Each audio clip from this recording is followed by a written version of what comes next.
Bonjour à tous, je suis Gilles Mancien, je vais vous saluer aujourd'hui. Je suis rappelé à venir ici pour continuer à parler exprimer des idées, aussi bien sur le point de vue spirituel, des choses tous les jours, pour élever notre conscience un peu tous les jours, que sur des choses plus matérielles par rapport à l'évolution du monde terrestre. Je vais discuter un peu, exprimer quelques idées sur les changements climatiques, sur les relations amoureuses, sur ces choses-là. Mais enfin, je vais d'abord discuter de deux, trois idées. Je vais d'abord tirer quelques cartes pour voir un petit peu par rapport à la journée.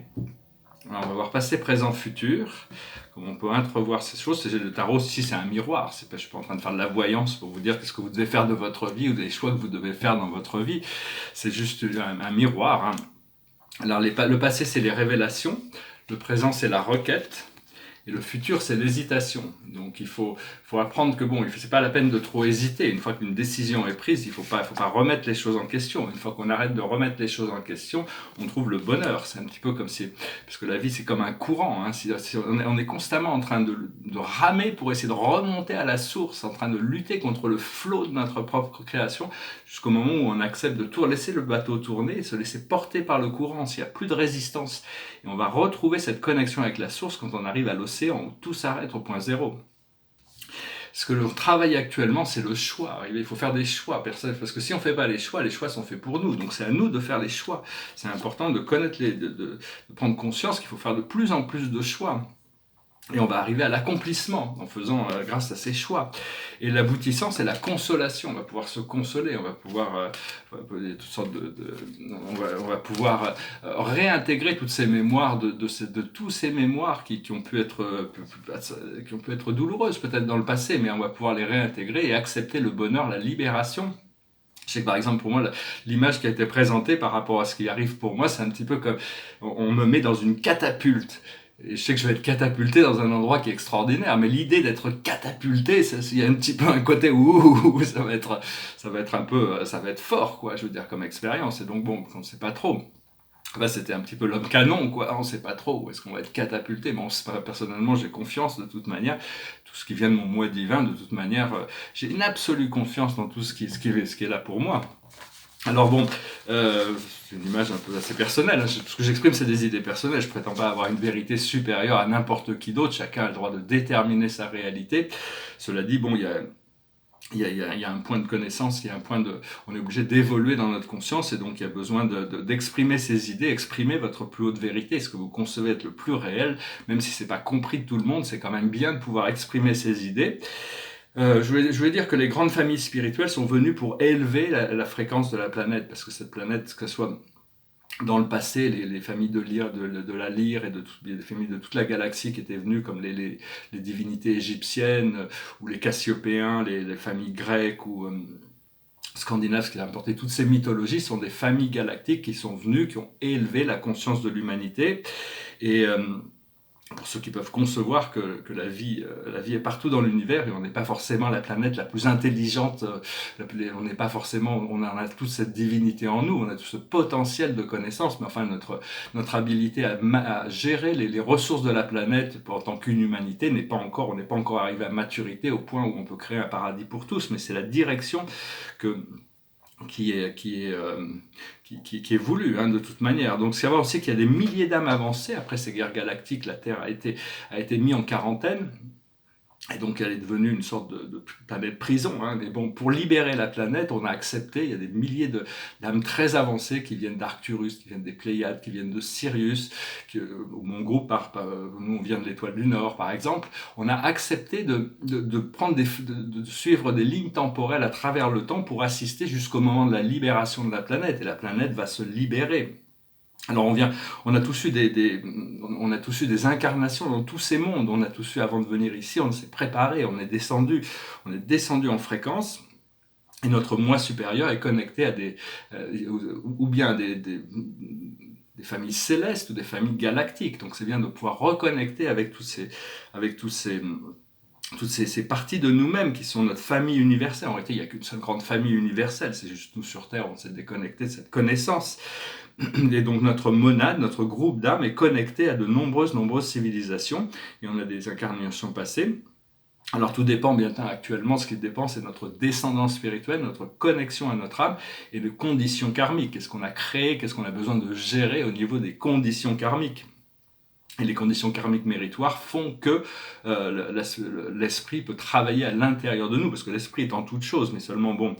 Euh, donc, donc voilà, hein, on doit s'adapter aux situations de la vie pour arriver à trouver l'équilibre, le point de balance. C'est pas de passer du noir au blanc, ou c'est juste arriver au point de balance où on peut commencer à trouver tout ce confort, ce bien-être qui va nous permettre, parce que le 21e siècle est vraiment un siècle de transition pour l'humanité. Et donc c'est une époque assez, où il y a beaucoup de challenges. On est tous testés même pour savoir est-ce qu'on va pouvoir, est-ce qu'on est prêt? C'est parce qu'on va pouvoir, on sait qu'on va pouvoir de toute manière, mais est-ce qu'on est prêt à remplir la fonction, la mission d'assumer les responsabilités face à l'humanité, toutes ces choses qu'on a besoin de faire. Et donc, enfin, on est prêt de toute manière, hein, je pense que c'est tous les jours, notre conscience est élevée, un petit peu plus. Je vais tirer 4 cartes avec la cache. La plus haute sagesse pour nous aujourd'hui, c'est Atlantide, c'est ramener à la surface de notre conscience ces mémoires d'Atlantide. Ce que l'on doit comprendre, c'est la finance, c'est avoir cette abondance, cette connexion, ces ressources invisibles qui deviennent visibles, qui vont nous permettre de trouver cette libération. Savoir l'argent même, et j'aime l'argent, il faut avoir une relation saine vis-à-vis de l'argent. L'argent, c'est l'argent au service de l'amour, c'est une force très puissante dans le monde. Tant que l'argent existe, on en a besoin, hein. Il faut pas dénigrer ce pouvoir de l'argent. C'est une forme d'énergie, hein, comme tout. Ce que l'on doit faire, c'est voyager ou partir, hein. Moi, j'ai mon passeport, j'ai mes valises. Je sais pas, l'esprit me dit que je parlais de passeport, de valise, bon, je suis prêt, hein, de toute manière. Et l'aboutissant, c'est le scribe ou l'écrivain. Il faut vraiment prendre des notes, il faut écrire toutes les choses. Je vais pouvoir publier mon livre, parce que toutes ces choses dont je parle ici, c'est des choses que j'ai réussi quand même à condenser dans ce petit livre de 88 pages, qui explique énormément de choses. Il y a même beaucoup de choses qui se déroulent actuellement et qui vont continuer à se dérouler, que j'avais déjà prophétisé, disons, dans ce livre que j'avais écrit quand même il y a assez longtemps, mais enfin bon. Alors je voulais parler brièvement des changements climatiques. Alors les changements climatiques, c'est inévitable de toute manière. C'est connecté au corps émotionnel collectif. Mais ça fait des années, des décennies, pas des décennies, mais des années que la majorité des gens pensent réchauffement climatique. Ils pensent qu'à ça, ils parlent que de ça. Alors forcément, la Terre répond à ça, hein. Il y a toujours eu des changements climatiques. Il y a des périodes glaciaires, il y a des périodes de réchauffement, les continents changent. Et donc il faut comprendre. Bon, c'est quelque chose, c'est le pouvoir de l'esprit, mais c'est aussi c'est pas quelque chose qui. Ce qu'il faut, c'est le pouvoir d'adaptation. Hein, on est obligé. Et donc, parce qu'il faut arriver à trouver un point d'équilibre, de balance. La Terre, elle va passer par des transformations jusqu'à ce que l'humanité se réveille et on va arriver à stabiliser les climats où il y aura plus d'extrêmes, il y aura plus de catastrophes naturelles parce que l'humanité sera consciente. Je voulais saluer le courage de cette jeune fille, elle s'appelle Greta Thunberg. C'est le courage, une voix d'une nouvelle génération, d'être consciente, un peu ce que je dis aussi dans mon livre, qu'à un moment donné, une génération va se réveiller et vont dire on veut changer les choses pour toujours. Hein. Mais ce qu'il y a, bon, elle ne propose pas de solution, hein, elle fait un petit peu que... Et puis bon, savoir que la Terre n'est pas une chose qui répond à des statistiques et à des rapports. La Terre est une personne vivante, une intelligente consciente, que si elle crée ces conditions difficiles pour la vie de l'homme, c'est parce qu'il y a eu une maltraitance qui est arrivée avec l'inconscience de l'homme par rapport à l'âge industriel. Cela dit, on ne peut pas s'arrêter d'utiliser les voitures, les bateaux, les avions, on ne peut pas arrêter, de produire on ne peut pas arrêter l'agriculture, on ne peut pas arrêter de produire des biens et des services. Donc c'est arriver à trouver un équilibre, être beaucoup plus responsable par rapport à tout ça et commencer à créer des transformations technologiques. Il y a des nouvelles technologies qui vont arriver pour remplacer tout ça. Ce qui pollue le plus, c'est la guerre, c'est toutes les guerres, c'est tout ce qui est toutes ces choses militaires, parce que tout est énergie. Et quand l'énergie de violence et de brutalité, en plus du carbone que ça produit, hein, c'est ce qu'il y a de plus toxique, le plus violent, bon, il y a toute la pollution industrielle, il y a la déforestation, il y a toutes sortes la manière dont on construit. Maintenant, on a des nouvelles technologies, au niveau de nouvelles connaissances, au niveau architectural, on peut créer créer des immeubles qui produisent plus d'électricité qu'ils n'en consomment. L'esprit m'a dit quand j'ai commencé ces vidéos qu'il ferait mieux me mettre au city planning, à l'urbanisation, hein, il me ferait mieux de me donner la responsabilité de préparer les villes du futur que de me faire lire le tarot. Mais enfin bon, pour le moment, je m'occupe un peu, je fais avec les moyens que j'ai entre les mains. Donc, enfin bon, on doit saluer quand même cette prise de conscience d'une nouvelle génération qui veulent changer les choses, même s'ils n'ont pas encore les solutions en main. Et par contre, il faut pas rentrer dans l'état catastrophe. Il faut arriver à voir la possibilité, savoir qu'on est les créateurs de notre réalité et qu'on va pouvoir changer les choses au fur et à mesure qu'on prend conscience des choses. La Terre est consciente de notre conscience et va pouvoir s'adapter pour trouver cet équilibre. Il faut savoir que faut toujours choisir ce qui nous apporte de la joie. À chaque moment, hein, et construire à partir de ça. Et à partir de là, bouger sur la prochaine chose. Qu'est-ce qui nous apporte le plus de joie dans toutes les possibilités de ce qui peut être notre vie dans le moment. On va vers ça et une fois que ça s'est fait, on lâche prise et on essaie de voir qu'est-ce qui nous apporte le plus de joie, de passion, de bonheur dans le prochain moment. Et à partir du moment où tout le monde vit dans la joie, la planète va prendre conscience de va s'équilibrer. Parce qu'il y a beaucoup de choses qu'on fait à travers des habitudes. On a des choses qui ont toujours fonctionné comme ça, donc on n'a pas envie de les changer. C'est dur de changer nos habitudes, mais il n'y a pas le choix, parce que rien n'est bon ou mal, hein. C'est juste qu'il y a des choses qui sont plus intelligentes que d'autres, des choses qui sont essentielles et non essentielles. On veut se libérer de tout ce qui est non essentiel dans notre vie. Et donc voilà, je voulais... Faut savoir que bon, il y a les climats, il y a toujours des technologies, je peux pas trop parler de ça, mais bon, il y a des technologies négatives qui viennent d'extraterrestres négatifs, qui sont connectés aux états profonds, qui sont encore utilisés pour maintenir la fréquence émotionnelle des êtres humains très très basse à travers les médias. Et ils se servent aussi de ces technologies pour créer des catastrophes naturelles, pour les amplifier. Mais il y a aussi des extraterrestres positifs qui travaillent derrière le voile, qui infusent de l'oxygène dans l'air, qui nettoient tous les produits chimiques qu'ils mettent dans le ciel. Enfin, il y a il y a des contre-pouvoirs de toute manière et ces choses, de toute manière, petit à petit, la lumière est en train de ronger l'obscurité. La Terre sera bientôt complètement nettoyée de tous ces parasites, ces gens qui travaillent contre l'humanité, contre la planète. En gros, une fois que ça sera libéré, les choses vont s'arranger beaucoup plus vite. Il y a toutes sortes de dominos qui vont tomber, hein, pour ceux qui suivent un peu l'actualité, l'affaire Epstein, ça pourrait être le domino qui fait tomber un autre domino, qui fait tomber un autre domino, sans vouloir, bon après ça, Savoir aussi que le soleil, c'est vraiment celui qui guide l'ascension. Le soleil, c'est comme la terre, c'est pas une chose, c'est un être vivant, conscient, et il faut le remercier de tout ce qu'il fait pour nous. Il nous donne de la chaleur, il nous donne de la lumière, il nous donne de l'amour, mais il nous donne il nous envoie constamment des fréquences des nouveaux photons, des nouvelles fréquences de lumière. Après ça, il faut rentrer en méditation et ouvrir. C'est comme des cadeaux, mais il faut les ouvrir et puis voir comment ça s'intègre. Hein. Donc voilà. Donc je voulais aussi parler très brièvement de romance. L'amour romantique, c'est très important. Mon ange gardien m'avait expliqué il y a très longtemps que le mariage, c'est pas ça qui compte, c'est la connexion dans l'amour qu'on a dans le cœur pour une personne, pour une autre personne. C'est pas le mariage, parce que sinon les mariages, tous les gens marieraient, ils resteraient mariés éternellement. C'est complètement une institution culturelle humaine. C'est pas alors que la famille, c'est quelque chose qui est organisé par Dieu. Savoir qu'on a des milliers et des milliers de personnes sur Terre qui sont compatibles avec nous. Et quand on se marie, le meilleur vœu qu'on devrait faire, c'est on s'aime aujourd'hui, peut-être qu'on espère qu'on s'aimera toujours demain. Il ne faut pas rester ensemble, c'est pour arriver à des violences conjugales, à se prendre la tête, à vivre des drames pendant des décennies pour des gens qui se mettent ensemble et qui ont l'impression qu'ils doivent rester ensemble pour tout le reste de leur vie s'ils ne s'entendent plus. Donc c'est vraiment l'amour qui est à l'intérieur, la connexion que l'on a. Je partage juste des idées. Mais après ça, on a fait des contrats d'âme et donc personnellement, si je me marie un jour, il y a une personne avec qui j'ai prévu de faire ce contrat d'âme parce que Dieu m'a dit qu'une fois qu'on se rencontrera, on va tomber amoureux et on va être bien ensemble pour le reste de nos jours. À ce moment-là, ça devient normal de se marier pour officialiser la relation. Mais sinon, c'est vraiment quelque chose qui, moi, j'ai failli me marier plusieurs fois dans ma vie. Heureusement que je l'ai pas fait parce que je ne serais pas resté... Donc c'est important de pouvoir continuer à libérer les choses, pouvoir vivre librement, mais